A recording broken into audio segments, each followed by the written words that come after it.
Hello, my name is Costa and welcome to this Tweepy tutorial.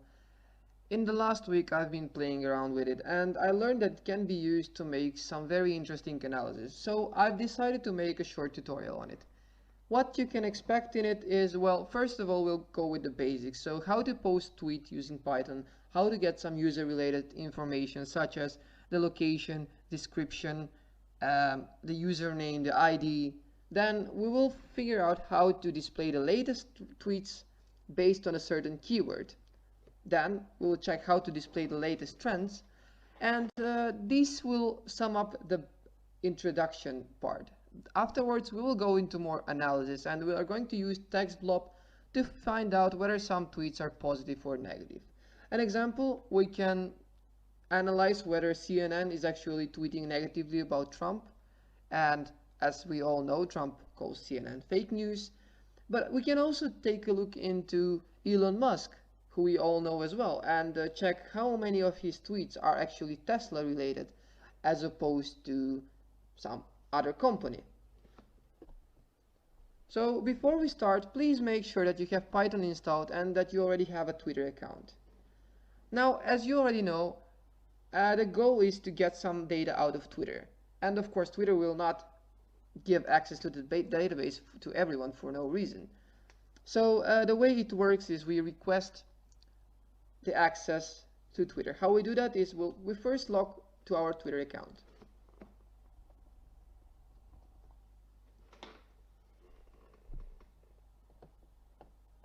Then the next step is to go to dev.twitter.com.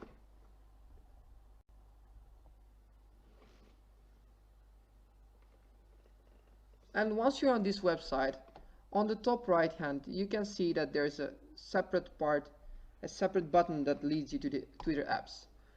Now, if you have not requested this before, it's very likely that you don't have this one. So the first step would be to create an app. At this point, you have to fill in the details that Twitter asks. So it should not take a lot of time for your app to be approved.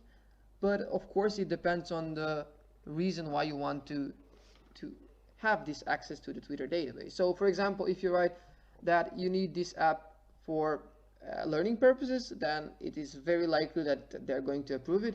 But if you're going to mention that you're going to use it for things that are against Twitter's policy, then there is definitely the case that it will not be approved. Once you have your app approved, then by the apps tab you will see, of course in this case it's a testing app, that's how I named it, you can use any name. And the next part that we'll need from this website is the details.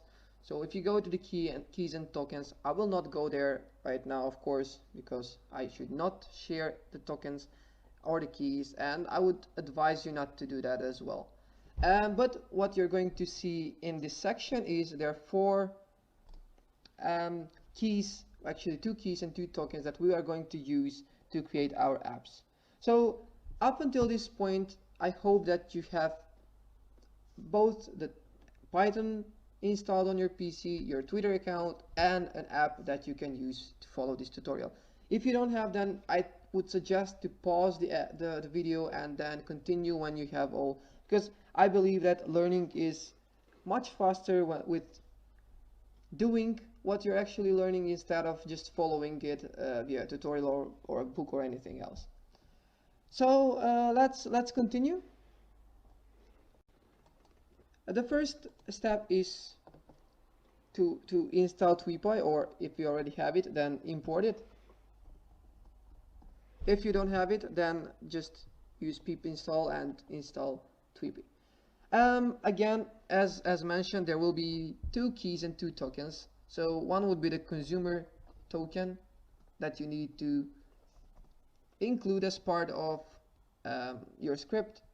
And again, this allows you to use your account to connect to the Twitter database.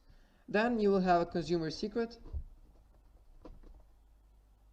access token, and access token secret.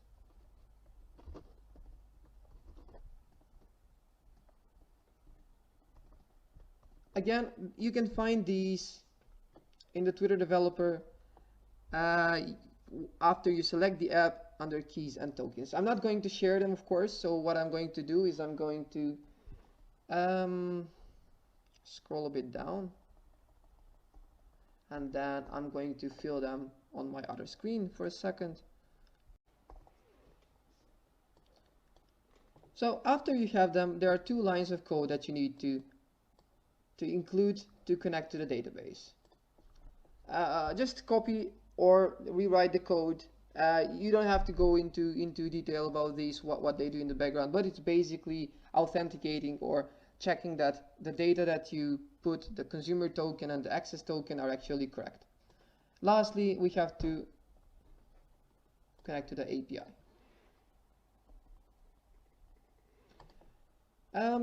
After we're done with this part, we can already post our first tweet. But before that, let's set the objectives of this course as comments. So first of all, we would like to post a tweet.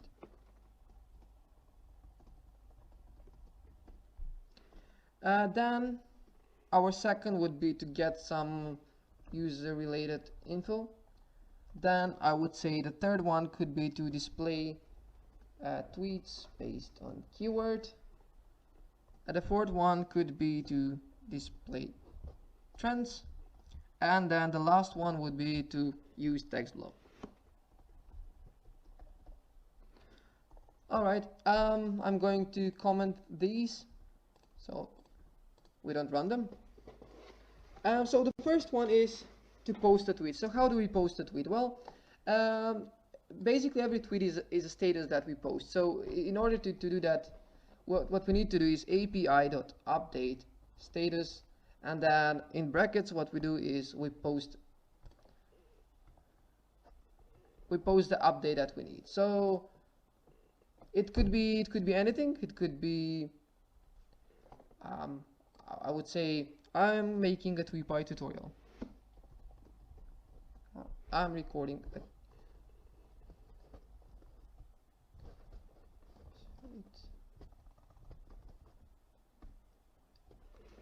So I'm recording a Tweepy tutorial and I will share it later. So what I'm going to do is I'm going to run this script, and then we're also going to go to my Twitter account and see if it's up live.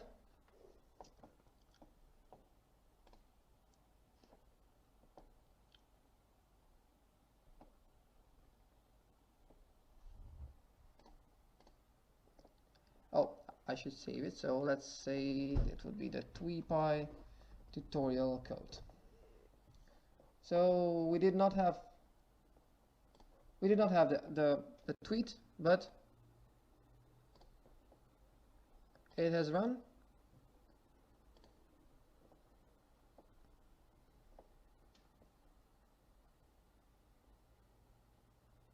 And sure enough, here it is. So that was the first tweet. So again, if you want to share a tweet, this is basically the code that you need, api.update status, and the status that you update is basically the tweet itself. So the second objective that we have is to get some user-related info. So first of all, what do we do to get to the user itself? Well, we have to define what a user is. So I'm going to use my own user, so api.get user, and I'm going to say, well, this is myself. I'm going to copy the comment out what we already did, so it does not run again, so I'm not spamming the same Twitter status again and again. So what are we going to do is first we're going to get the user. So now we already know who the user is, but well, we are not going to get, if we decide to print, we're going to get all type of information. So not only the user, like the screen name, but we'll also get the ID, the location, the description, and a lot of criteria, a lot of description that we don't really need. So what we could do is we could get, for example, the location. So user dot location. We could get ID, user I will do it like this. And then what we could also use is description, and then we can see well maybe I think that's enough. So at the end we would like to print the user's ID is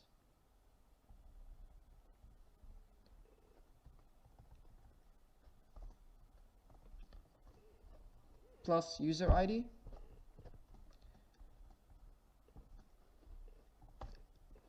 It's at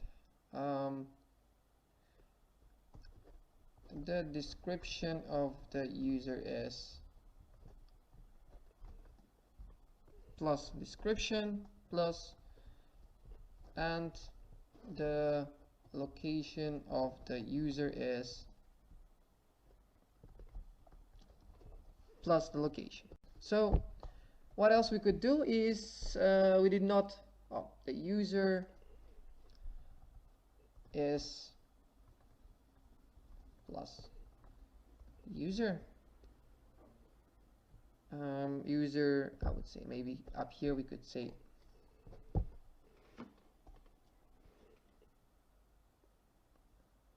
screen name, user screen name, user screen name. I believe this is, but yeah, if we run to an error, that's great.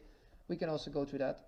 So the user is user screen name. Is or let's say the ID is ID. So let's run this and let's see if we get any error. We can only concatenate strings. So part of what we have as a code is integer. Well, of course, I already know that it's the user ID, but let's take a look. If I print the screen name, if I print the location, if I print the user ID, and if I print the description, it's clear that now this is a way to check, to see it, but we can also do a print type of user ID, and we get the type itself. The type is integer in this case. If we do the print,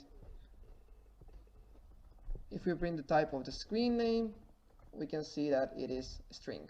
So as a solution to this problem is to actually convert the user ID to string. And if we run this, we should be fine. We should not run into any error. So the user is K. Ristovsky, the ID is, the description of the user is a curious human being interested in almost everything but mainly finance, Python, programming and football. Here we have 2 dots because one is coming out of the description of the biography. The location of the user is Eindhoven, Netherlands. So how do we solve basically the description? Well, there are 2 ways. We're not going to waste a lot of time on it, but hypothetically what we could do is check if the last character of the description is a dot, and if it is, then we're going to leave this one out. If it's not, then we're going to leave this in. But again, we're not going to spend a lot of time solving this. What we could now do is get another user. So if I go here into my Twitter account and I just search for Elon Musk, so we can see that it's at Elon Musk. So if I put here instead of my user, if I put Elon Musk, if I run this task, it should work fine for him. So the user is Elon Musk. This is his ID. The description of the user is actually empty, and the location of the user is empty. Is this right? Well, let's see. If we visit Elon Musk's profile, it's always good to double check. Yes, so there is no description, there is no actual location of Elon Musk, at least according to Twitter. What if we check Trump, for example? If we check Donald Trump, it's at real Donald Trump. So if we take this part and if we include it in our code,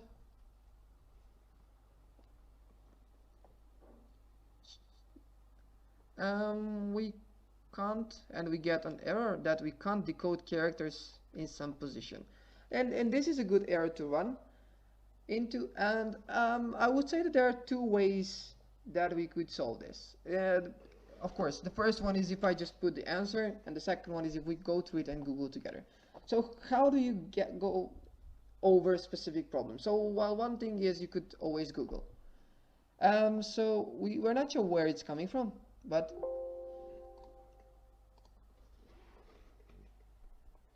so just copy and paste the full problem, and let's see. So there's part in Donald Trump's profile that we can't really decode, and what basically this part is this flag. That one is raising some problems because it's not a character, it's not a code. So if we decide to drop the description, so if we go to our code and just comment the description out, and I'll just delete this one, then sure enough it will run properly. But that's not a solution. It's not a solution not to include the data that we need. So going back to Google, well, there are certain, so usually you'll get a post from Stack Overflow, and it's usually from someone that ran into the same error. I think that a good solution would be to do this Unicode escape, so to decode it. Now, this seems like a good one. So if you copy this and add it to the text, well, in this case it would be the description, so .encode. Let's see if that works. And sure it does.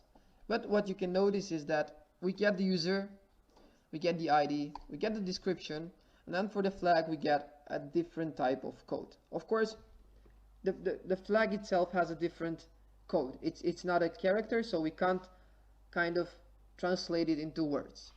The location we already get. So this is a good way to make sure that our script runs fine. It's good that we run into such problem. So the next step is to display tweets based on keywords. So what do we do now? There, of course, sometimes we would like to follow a certain keyword and see what's going on with that keyword. And this is not a streamer, a listener. So what we could do is there are two ways. One is to build a stream listener, and what it does is it kind of shows the latest tweets in real time. Of course, the bad side is if it's not a keyword that is often used, then you're just stuck waiting for the latest tweet because, well, there are not many of them. But if you want to go back in time and check the latest tweets, like the latest 100 tweets based on a keyword, then that's something that definitely you can do. So how to do that? Well, first of all, let's define the keyword that we would like to search for, and let's say that it is Python. So we would like to find the latest tweets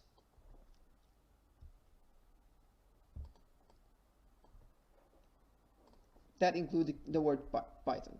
So what we would say, also before you start coding, make sure that you start with the objective. So what would we like to figure out? So yes, we would like to find out the tweet, but would we want to find the tweet, the text of the tweet? Would we want to find out the location of the person who's sending it? Would we like to find out the username, the ID? So let's say that in this case we would like to display the tweet text. So what we're going to do is we're going to search the tweet, and the way you do it is api.search. Basically the query is the keyword. In this case it will be Python. We would like to have only the ones that are in English, and um, leave that in for now. So what we would like to do is, for every tweet in this search, we would like to get the tweet.text, but then what the text itself is, we already saw in the previous code, is that sometimes we might get some emojis maybe, or flags, or whatever it is that would cause an error. So in order to avoid that, well, what we need to do is to do the same code, to paste part of the same code. So tweet.text.encode, and then same code as above. Now we have the tweet text, and let's say that we would like to get the username as well. So tweet username, and that is, again, we would not expect to have an emoji there, but it is still possible, right? So in order to avoid getting an error, we could do the same. So encode, and then decode to UTF-8. Then we can just print, I will do it like this. So I'll say tweet.username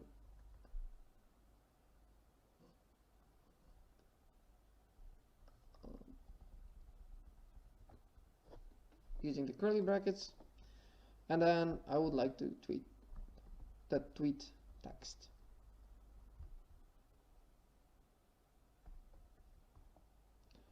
So let's see if this works. I'll comment this part out because we no longer need that one, and let's see if we get the latest 5 tweets.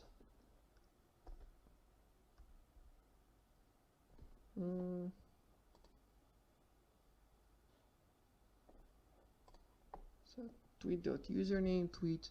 Oh, we have 2.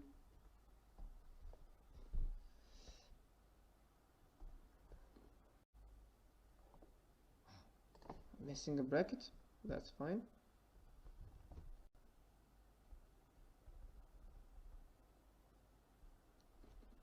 But let's see what I'm missing now. So we have 2 curly brackets here. Oh, of course, this one needs to be out. So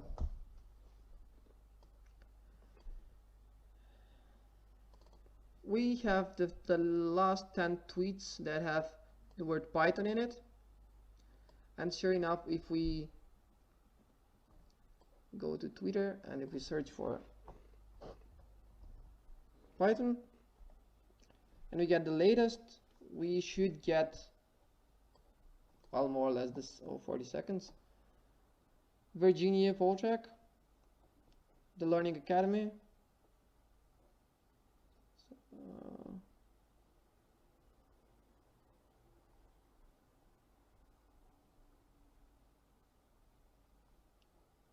Back TJ, so we have, I think, the latest, but these are more or less posted in the same second. Could be at the moment that we run. Let's try it again.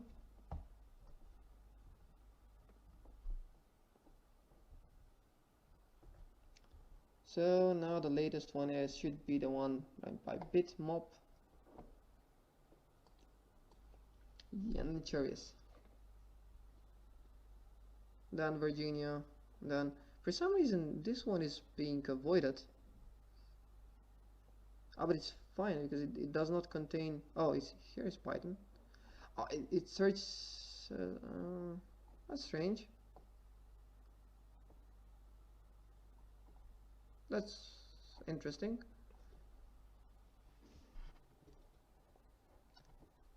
If someone knows the reason behind it, you can leave it in the comments. I'm not sure if it's related to the code itself.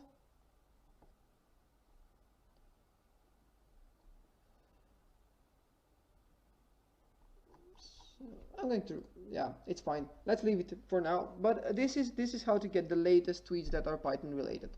If we want to change this to, I'm a Liverpool fan, so I'm going to just say, oh, I would like to find the latest tweets for Liverpool. then sure enough I can just change the keyword and then find what some of the latest tweets are. So Liverpool is the nicest club. Well, let's see if these are the latest. Oh well, I should also search for Liverpool. That is just for testing purposes. Always when you write the code, make sure that it's working properly. So I hate Julian. That's not really. Let's see.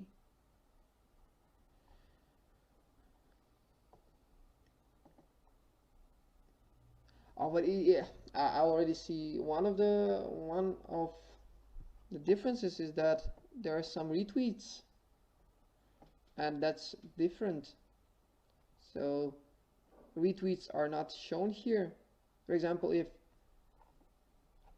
if any of these tweets is retweeted, it will not show twice here, and that could be one of the reasons, I guess. We'll move forward to check the trends. I hope that this part is clear. If you have any questions, just leave them in the comment section, and I'll do my best to get back to you as soon as possible. So let's move to the next one and figure out how to display the trends. So first of all, we need to get the trend results. So the trend results is api.trends place, and then this one will be a default one as one, and then oh, I should have commented this one out. Let me do that real quick.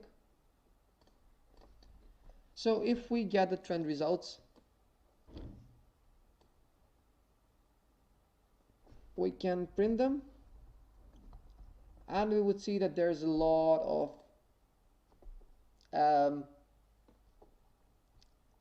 information in here.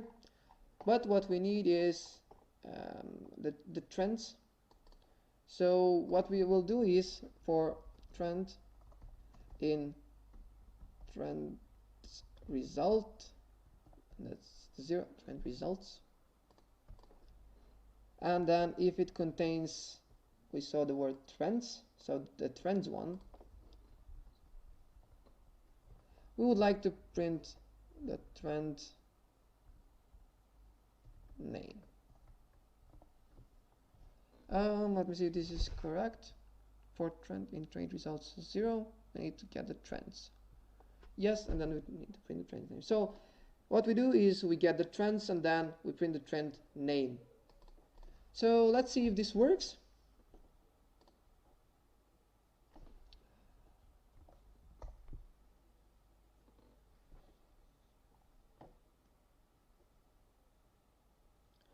Trends results. That's a typo. So we get some trends. Let's use Twitter and see if that makes sense.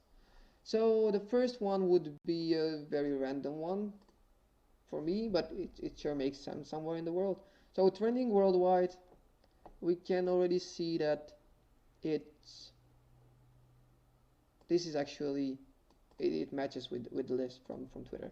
So that would be the end of this introduction to Tweepy, and I'll see you in the next one, where we're going to use text blob.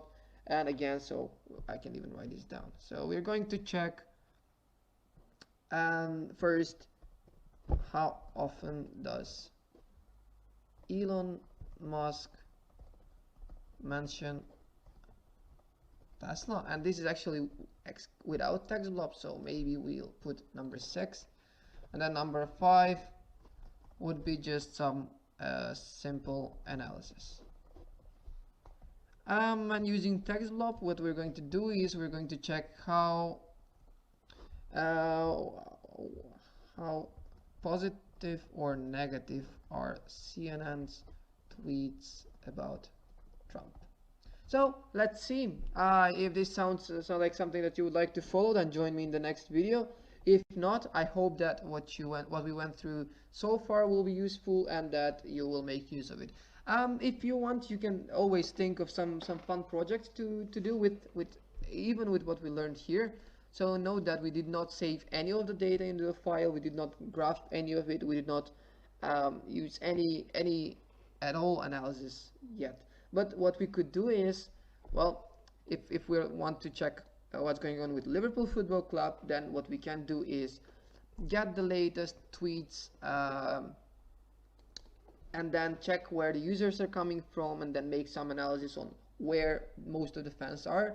Now in this case you have to of course think about the time difference. So if you're in Europe and then you're not analyzing that in the daytime, then you're probably going to miss some of the tweets that are coming from other parts of the world where most of the people are sleeping, and vice versa.